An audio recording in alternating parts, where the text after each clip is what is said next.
Bonjour à tous, bonjour à toutes. Au nom de la force du combat intelligent, je vous remercie d'avoir répondu présent à cette invitation pour cette conférence de presse qui consiste en la présentation du bilan de 2013, de l'année 2013, de toutes les activités des forces du combat intelligent, FCI en sigle. La projection des actions à mener tout au long de l'année qui commence, c'est-à-dire en 2014. Et puis il y a les différentes questions d'actualité tant internationales que congolaises sur lesquelles nous allons tous aborder via d'abord la déclaration qui va être faite par le coordinateur de la FCI, Babi Babekuna. Et puis il y aura un échange avec la presse, vous tous qui êtes ici présents. L'échange aura lieu aussi bien en français qu'en lingala pour faciliter un peu aussi bien l'expression que la compréhension de tout un chacun ici. Donc sans plus tarder, je vais passer la parole au coordinateur Babi Babekuna pour commencer notre conférence de presse. Merci Marco Batanga. Bonjour encore à tout le monde, à nos amis et compatriotes journalistes. Nous sommes très heureux de vous avoir ici avec nous dans cette conférence de presse. Et comme c'est la coutume, en début d'année, nous allons profiter de pouvoir vous présenter, à vous ici présents journalistes, nos meilleurs vœux et de les présenter aussi aux autres journalistes qui n'ont pas pu se déplacer jusqu'ici, mais des Congolais qui se trouveraient dans le monde entier. Pourquoi pas à tous les compatriotes qui sont sur la planète et ceux qui sont au pays, nous n'allons pas oublier. Nous sommes des cœurs avec tous les Congolais et nous connaissons très bien le vrai souci qui baigne dans le cœur de tous les Congolais. Et pour cette année, nous souhaitons que cela puisse avoir des solutions et des réponses adéquates. Pour commencer notre conférence, estimés journalistes, souvenez-vous que nous avions placé l'année dernière, donc 2013, comme une année du combat intelligent. C'était encore un slogan, mais nous tenons à faire remarquer que ce slogan dont vous allez apprécier le résultat nous avait tous interpellés au niveau du combat, au point de pouvoir de réussir à mettre ensemble toutes les forces vives du combat, ici en Belgique du moins. Et grâce à cela, nous avions pu organiser des rencontres intéressantes comme celle qui a eu lieu le 2 février ici en Belgique, à Bruxelles. Ça avait porté le nom de Forum d'Ixelles. Et nous pouvons quand même retenir que ce forum a été, pour les combattants, la maternité d'un élan d'organisation. Et par cet élan d'organisation, nous avions aussi réussi à organiser ensemble, je continue à préciser, l'élection la plus transparente et la plus inclusive que notre communauté ici en Belgique, en tout cas au niveau du combat, n'a pu connaître. Et c'est au nom de cette légitimité issue des résultats de l'élection à laquelle nous faisons allusion, que nous avions réussi à parfaire cette organisation qui se dénomme aujourd'hui la force du combat intelligent. J'ai préféré passer par là pour vous expliquer et vous faire comprendre l'organisation qui vous invite, d'où elle tire son existence. Je ne vais pas poursuivre comme ça sans vous présenter les gens qui sont à mes côtés. Le staff avait décidé que ces messieurs puissent être en face de vous pour répondre à vos questions en rapport avec, premièrement, le bilan de 2013, pour nous, la force du combat intelligent, et pourquoi pas pour le combat. Et essayer de projeter avec vous notre projet de 2014, sur quoi essentiellement il repose, mais aussi de discuter sur l'actualité de notre pays, le Congo.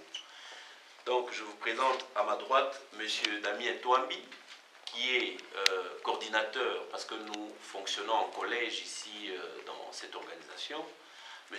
Damien Touambi est coordinateur chargé du département de la diplomatie et il gère aussi les affaires intérieures. À ses côtés, vous avez M. Junior Kapapé, il est coordinateur de la jeunesse et il est avec nous parce qu'il y a un grand projet sur la jeunesse en cette année 2014. Et voilà, il sera à votre disposition pour répondre aux éventuelles questions. À ma gauche, vous avez tout de suite M. Chico Mamba, qui est coordinateur chargé de la communication. Et aussi, il chapeaute le projet, le grand projet, je dirais même, de l'école du combat intelligent. Et vous comprenez que nous sommes dans une conférence de presse. Il a vraiment sa place ici en tant que coordinateur de la communication. Et à côté de M. Chico Mamba, il y a M. Marco Batanga, qui aujourd'hui, en sa qualité de journaliste de profession, va modérer, a déjà commencé à modérer notre conférence. Mais il convient quand même de vous rappeler qu'au niveau de la force du combat intelligent, il s'occupe de tout ce qui est scientifique, recherche scientifique, voulais-je dire, et aussi et du développement, voilà, on me souffle. Et nous revenons maintenant dans notre sujet.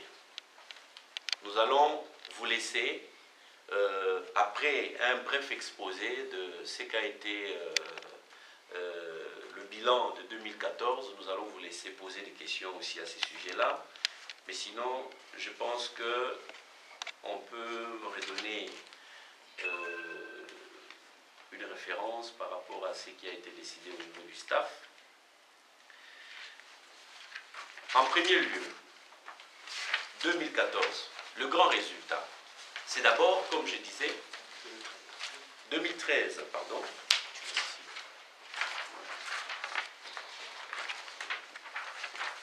En 2013, nous retenons d'avoir réussi une manifestation de colère pour commémorer la pseudo-indépendance de la RD Congo. La marche a eu lieu à Mons, ce fut le 30 juin. Alors, un mémo a été déposé à la ville de Mons. En tout cas, c'était un dimanche. Les autorités de la commune nous avaient quand même honorés en nous recevant un jour non ouvrable dans leurs locaux. Un mémo avait été déposé à l'attention du Premier ministre belge, et qui est aussi bourgmestre de Mons. Différentes prises de position ont été émises sur diverses thématiques d'actualité politique. Je peux citer en passant, lorsqu'il s'agissait de concertation de Kinshasa, nous avions eu à donner une position très claire là-dessus. Il y a eu aussi une conférence débat sur la problématique des urnes en RDC. C'était le 29 novembre 2013. C'était un débat avec des orateurs de qualité. Et je peux vous rassurer que le débat, pour ceux qui étaient présents, le débat était très intéressant et ça nous a beaucoup enrichis. Nous avons participé, à une formation en France avec la résistance iranienne. C'était dans le cadre de l'internationalisation de notre combat. Nous avions pensé qu'il était important que nous puissions nous ouvrir à d'autres communautés. C'est à ces titres que nous sommes allés, par ce souci, que nous sommes allés vers la résistance iranienne. Et avec elle, nous avions eu ces échanges de travail. Et nous avions aussi participé à leur conférence. Il y a eu une conférence à Genève qui était aussi très intéressante. Ça nous a permis de rencontrer des éminences de ce monde. Je peux citer en passant Madame Ingrid de Bettencourt, que nous avons rencontrée à cette conférence-là, et qui était vraiment flattée de voir les Congolais et d'avoir certains détails sur des questions du Congo qu'elle ne connaissait pas. Et nous avions aussi rencontré des sénateurs, des députés des différents pays, entre autres, c'était l'Espagne, si je ne me trompe pas. Et nous avons aussi mis sur pied une cellule stratégique pour pouvoir travailler avec la population à Kinshasa. Cette cellule qui a déjà 6 mois, 5 à 6 mois d'existence, est en parfaite forme et a beaucoup d'avancées dans le cadre du soulèvement populaire dont nous rêvons tous. Et il y a aussi notre implication en tant que mouvement dans la marche du 21 décembre dernier, qui avait pour but de pouvoir interdire le concert de l'artiste J.B. Mpiana, parce que vous savez tous qu'ici en Europe, les combattants ont décidé depuis un certain moment que les productions scéniques des musiciens qui viennent de Kinshasa ne puissent plus avoir lieu. Et vous connaissez le succès que cela a rencontré. Je suis en train de terminer. Nous avons aussi combattu les expulsions des Congolais vers Kinshasa. Nous avons une fois été à l'aéroport militaire pour empêcher, essayer, tenter d'empêcher ou encore faire comprendre aux autorités de la Belgique que nous n'apprécions pas leur façon de faire quant à ces expulsions. À Mons, il convient de rappeler aussi que nous avions immortalisé les morts, les victimes du pouvoir de Kinshasa par des croix que beaucoup de gens ont vues sur Internet, des croix qui portaient les noms des différentes victimes.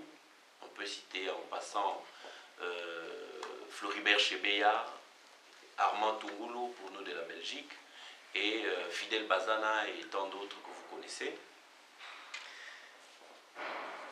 Et voilà, le bilan, on peut s'arrêter là, mais sinon, quand les questions viendront, nous allons vous ajouter d'autres choses.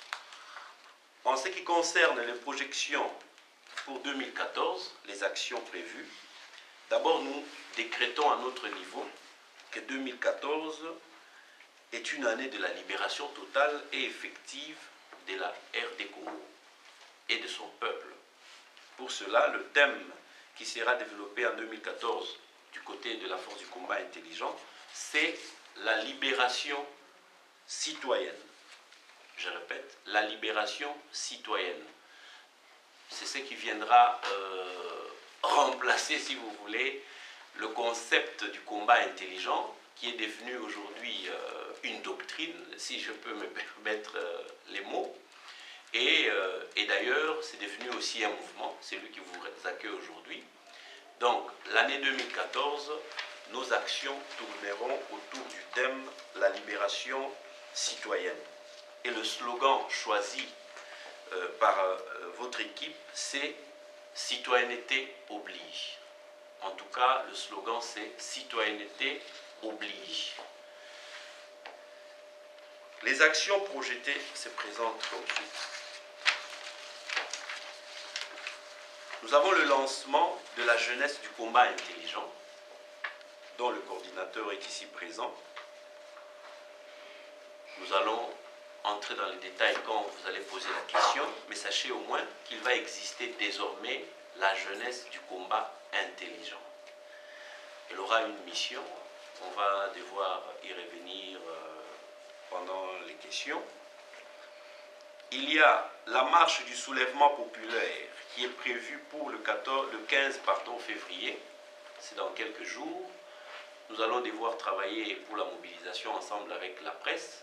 C'est le 15 février, la marche du soulèvement populaire. C'est pour lancer en quelque sorte l'élan du soulèvement populaire à partir d'ici de la diaspora pour que cela puisse prendre au Congo. Le lancement, comme je disais en introduction, il y aura aussi le lancement de l'école du combat intelligent, dont le responsable du projet est ici, M. Chico Mwamba. Le lancement de l'école du combat intelligent. C'est une école idéologique et les détails vous seront donnés dans quelques minutes. Il y aura aussi l'université d'été de la FCI que nous avons abrégé UNIDET. En abrégé, c'est UNIDET, l'université d'été qui aura lieu cette année. Et selon les prévisions, ça sera pour septembre 2014. Il y a, c'est la grande nouvelle aussi, une descente de la dynamique combattante au Congo. En tout cas, pour la première fois, si on peut le dire ainsi, de façon officielle, nous allons pouvoir descendre au Congo pour mener certaines actions que nous menions par ici, de voir en tout cas les reproduire au Congo. Les détails vous seront aussi donnés là-dessus. Et nous allons poursuivre l'installation de la force du combat intelligent à travers le monde. En rappel, la fin de l'année nous avait trouvé à la Louvière en train d'implanter le mouvement et nous allons continuer la même chose dans d'autres provinces de la Belgique, pourquoi pas à l'étranger, où nous allons avoir des ambassadeurs du combat intelligent. Il y a aussi des actions judiciaires qui sont prévues à travers nos départements juridiques, politiques ainsi qu'humanitaires et des droits de l'homme, en collaboration avec d'autres structures, bien sûr, de la diaspora. Nous allons relancer des dossiers comme le dossier Armand Touroulou. Ce n'est pas de la prétention, mais c'est un dossier qui, pour nous, ne mérite pas d'être occulté tel que ça s'est fait maintenant. Il y a aussi le massacre qui venait d'avoir lieu le 30 décembre à Kinshasa, qui nous intéresse. Nous allons travailler là-dessus pour pouvoir apporter beaucoup de lumière, en tout cas sur le plan juridique. Il y a aussi le massacre de Bundu Dia Congo qui commence à être traité. Nous allons essayer de les remuer pour que lumière arrive. Il y a aussi les crimes au pluriel et les assassinats à l'est du Congo qui ne doivent pas rester impunis. Parmi ces crimes, très récemment, vous savez qu'il y a eu un colonel de l'armée du Congo qui venait d'être tué. On peut quand même les citer, le colonel Mamadou Ndala. Ça entre dans le cadre des crimes auxquels nous allons nous attaquer en 2014. Et enfin, il y a l'internationalisation, excusez-moi, du combat.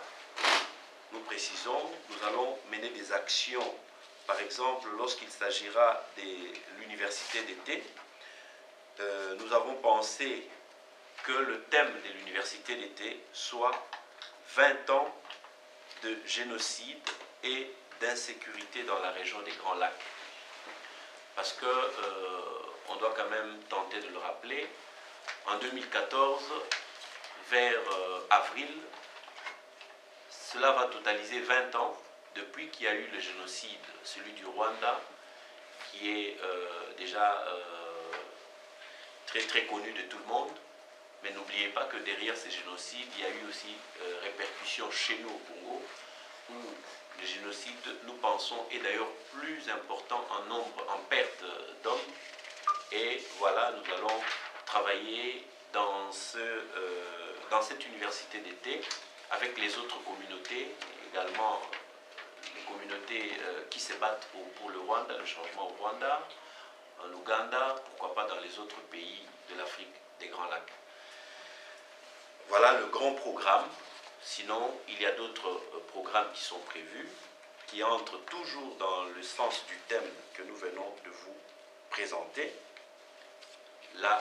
l'année de la libération citoyenne. Voilà. Le reste, Oui, j'ai parlé de l'internationalisation du combat. Il y a peut-être la finalisation du projet de société, voilà. Nous avons un projet de société qui est aussi, en tout cas en chantier. N'oubliez pas que la force du combat intelligent, je termine par là, c'est un mouvement qui n'est vieux ou qui n'a que 6 mois. Notre mouvement n'a que 6 mois d'existence, et à ne pas confondre avec les acteurs qui sont dedans. Eux ont plusieurs années de combat, mais le mouvement, depuis que nous avons mutualisé nos forces, le mouvement existe seulement depuis 6 mois. Et le bilan que nous venons de vous présenter, c'est un bilan d'un jeune mouvement qui n'a que 6 mois d'existence. Nous nous remettons à vous pour des éventuelles questions concernant le passé, ça veut dire le bilan de 2013, pour nous et pour le combat. Et voilà, merci. On me rappelle que je devais vous présenter les questions d'actualité qui nous intéressent ou auxquelles nous allons nous soumettre à vous. Il y a les massacres du 30 décembre 2013 qui, jusque-là encore, c'est une question d'actualité. Nous allons vous donner notre réflexion là-dessus. L'assassinat du colonel Mamadou Ndala, ça nous intéresse de pouvoir en parler aussi. Les droits de l'homme en RD Congo, les prisonniers politiques, vous savez qu'il y en a encore beaucoup jusqu'à ces jours. L'armée congolaise, le fonctionnement de l'armée, ça nous intéresse. Il y a aussi les élections européennes, régionales et provinciales en Belgique. C'est cette année 2014 que cela aura lieu. Nous travaillons déjà sur cela. Et voilà, pour terminer, c'est un sujet qui s'est dit dans la communauté internationale, mais en tout cas pas encore au niveau des Congolais, parce que vous savez, il y a un contentieux électoral pour 2011.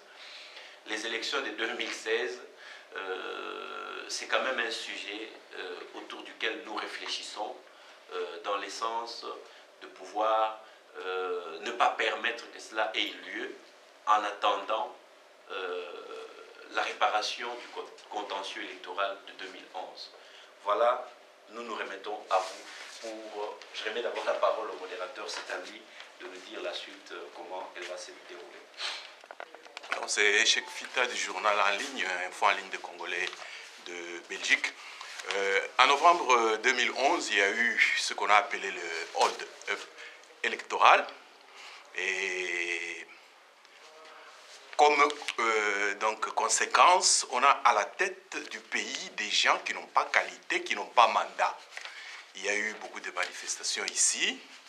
Et donc, le vrai combat jusqu'aujourd'hui, c'est que ceux qui sont des imposteurs ne soient plus là et que ceux qui ont gagné les élections soient là.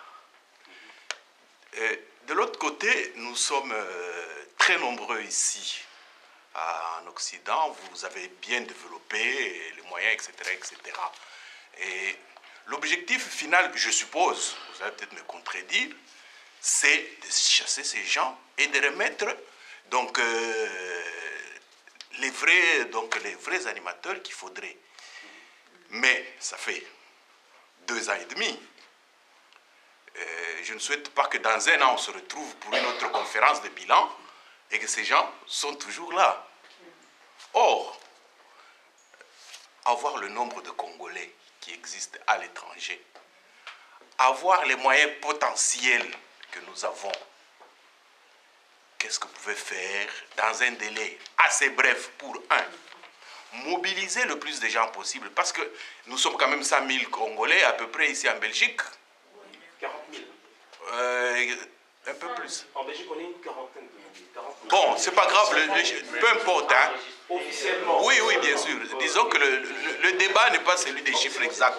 C'est dire que si on pouvait avoir 40 000 Congolais ou 100 000 qui s'engagent en tant qu'énergie humaine, qui s'engagent financièrement, il suffirait que chacun donne 100 € par mois. Si on est 40 000, ça fait quand même 4 millions. Qu'est-ce qui cloche pour que cette mobilisation ne soit pas? Et de deux, le changement finalement c'est au Congo, où où il n'y a pas d'électricité, où les gens n'ont pas accès à Internet, où ils n'ont pas l'information, les gens n'ont pas le temps de travailler, ils sont tout le temps à courir pour ne pas crever. Qu'est-ce qui empêche que des mouvements comme le vôtre puissent accélérer et accentuer cette organisation de telle sorte que les choses bougent, parce que ça peut bouger du fait que ça bouge dans d'autres pays. Voilà ma question. Merci pour cette question qui est très fondamentale. Tout de suite, je vous dis ceci.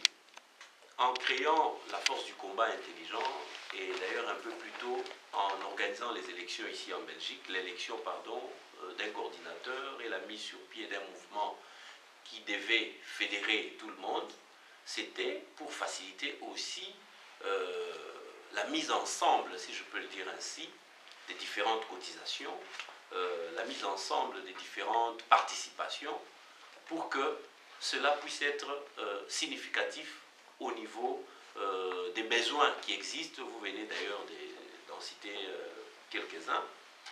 Et vous posez une question tout de suite, qu'est-ce qui bloque? Mais la réponse, c'est celle que nous connaissons tous, le démon de division. Le démon des divisions, c'est ce qui bloque. Pourquoi? Vous avez en face de vous des gens qui paraissent, je pèse les mots, qui paraissent sérieux, qui paraissent organisés, qui vous donnent quand même des indicateurs de ce qu'il faut pour apporter une certaine confiance, un minimum de confiance, et pour leur apporter un minimum de confiance, contribuer au projet qu'ils vous présentent.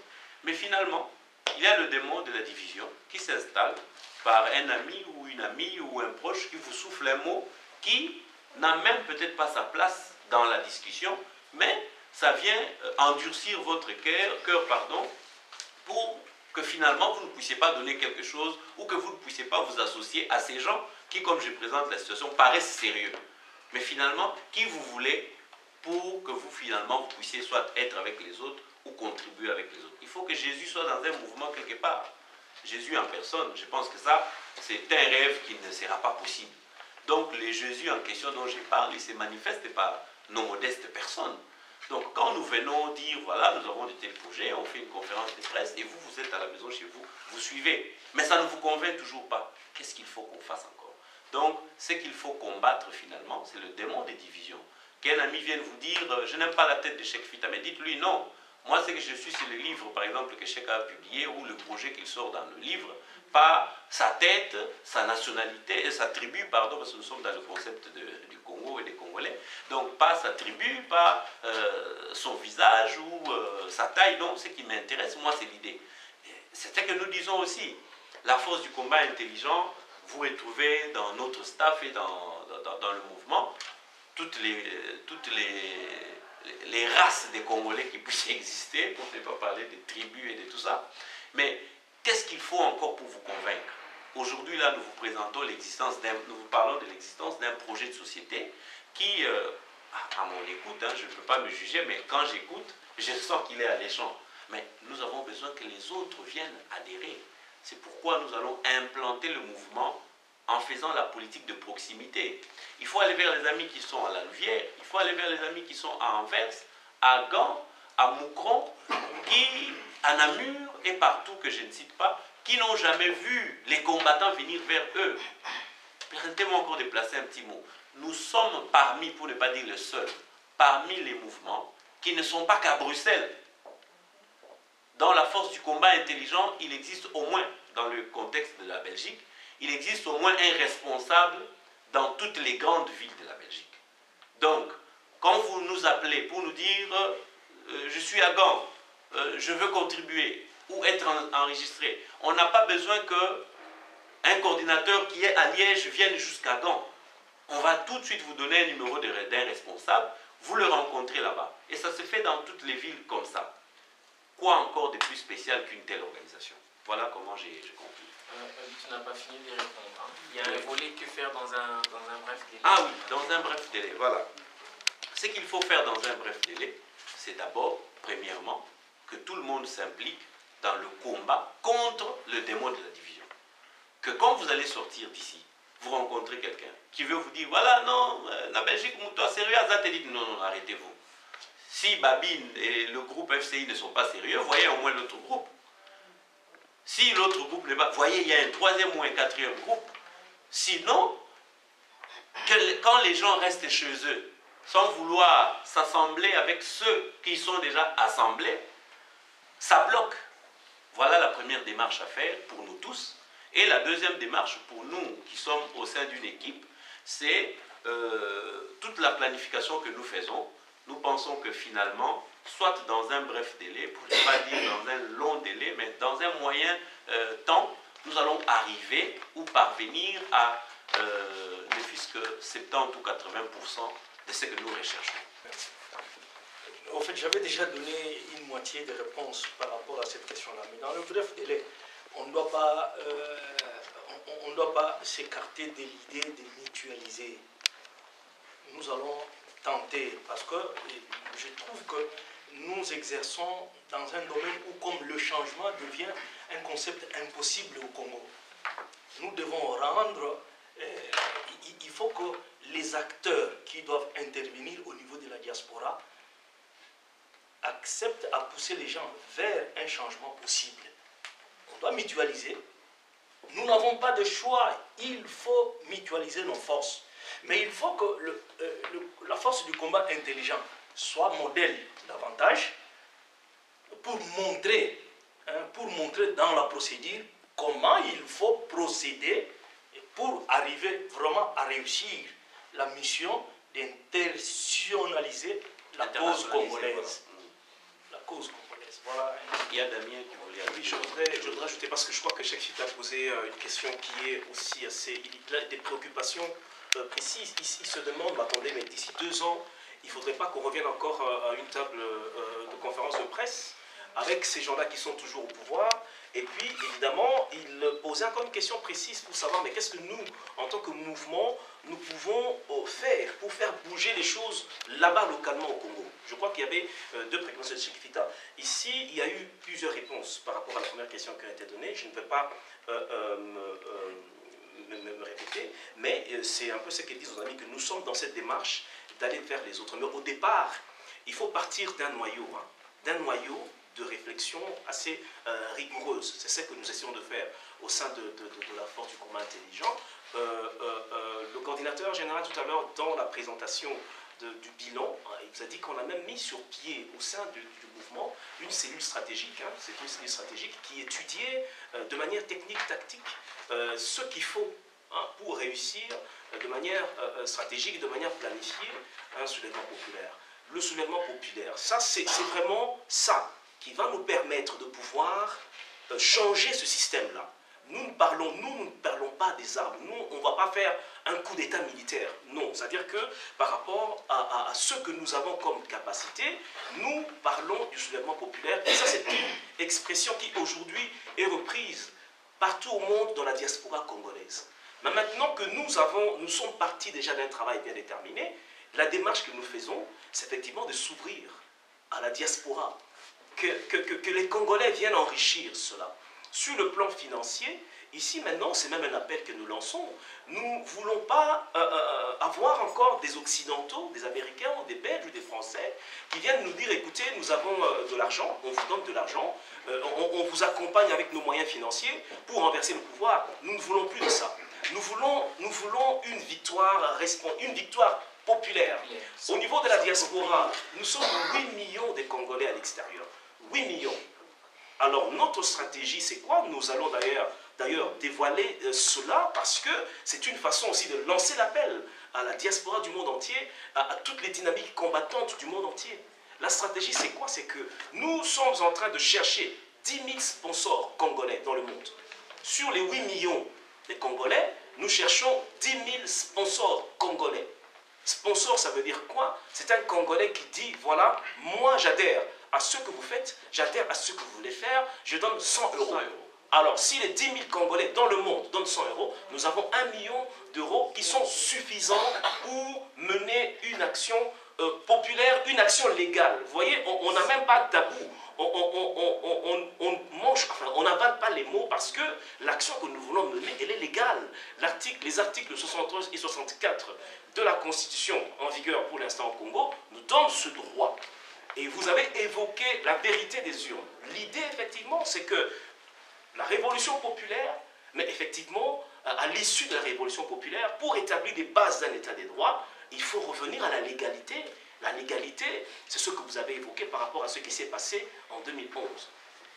Deuxièmement, qu'est-ce que nous pensons faire pour un travail au Congo? Le coordinateur général tout à l'heure, lorsqu'il présentait les actions 2014, on peut encore y revenir, il vous a dit, les actions 2014, donc il vous a dit qu'il y a une descente de la dynamique combattante au Congo.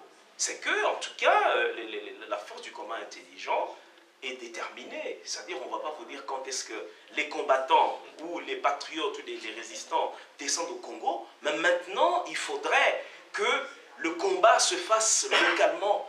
Et ce combat, c'est à plusieurs niveaux. C'est un combat qui est à la fois politique, c'est aussi un combat dans le cadre de développement. Tout à l'heure, on a parlé de projets de société, mais il ne faudrait pas qu'on arrive là et que voilà, on est incapable, par exemple, d'accompagner des étudiants ou d'accompagner des élèves qui doivent aller à l'école, incapable d'organiser un projet culturel, et ainsi de suite. Donc cette année, vraiment, il y a une détermination et une motivation à aller au Congo, mais ce n'est pas seulement la force du combat intelligent, ceci est vraiment ouvert. C'est un appel, voilà, c'est un appel que nous lançons à toutes les dynamiques combattantes du monde entier, et là, dans un contexte de mutualisation de forces, tel que l'a évoqué notre ami Cheko. Merci.